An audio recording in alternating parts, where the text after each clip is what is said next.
And nowadays we are having many more icebergs, and we feel it's because of global warming.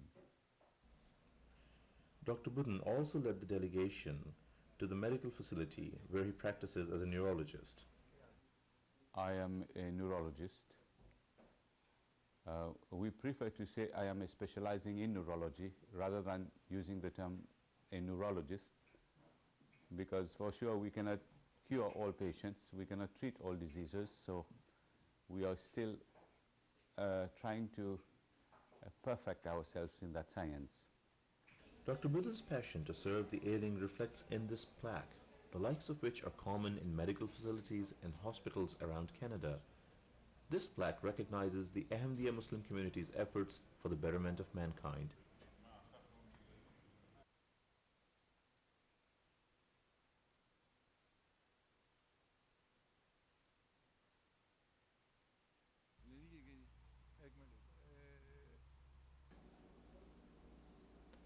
The Atlantic salmon, or Salmo salar as it is classified scientifically, is an important part of the North Atlantic waters and has been a part of the habitat both as an ecological factor and as a huge delicacy.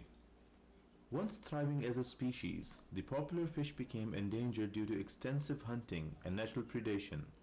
To ensure its survival and the revival of its life cycle, preservation and interpretation centers came about. This is why the Fish Ladder Seminoid Interpretation Center of Newfoundland plays an important role in the preservation of the Atlantic salmon. You're here at the Seminoid Interpretation Center, where salmon make their annual spawning migration from June to September. So these are wild Atlantic salmon coming in from the ocean. They're coming in from up the coast of Labrador and Greenland, entering into the Bay of Exploits down in Botwood, and heading up to the spawning grounds. So they will spawn in October. Some will head back to sea after they spawn. Some will overwinter and head out to sea in the spring. Most of the salmon on this river are grilse. That means they spend 1 year in the ocean and then they come back, so they tend to be smaller salmon, between 3 and 6 pounds. The biggest salmon we've seen on the river go through our ladder has been about 20 pounds. But you only see 1 or 2 like that. Large windows show visitors and salmon enthusiasts a close-up of the busy feeding fish. The purpose of the center in a capsule is to provide a familiar environment to the fish, both for feeding and spawning cycles.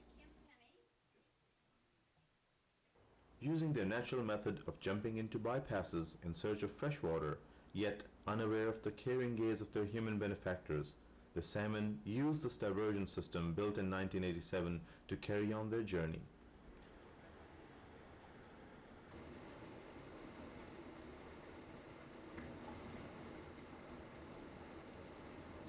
The Grand Falls Dam, interjected into the system, provides power and water flow that help in various ways, one of them key to the salmon's travels.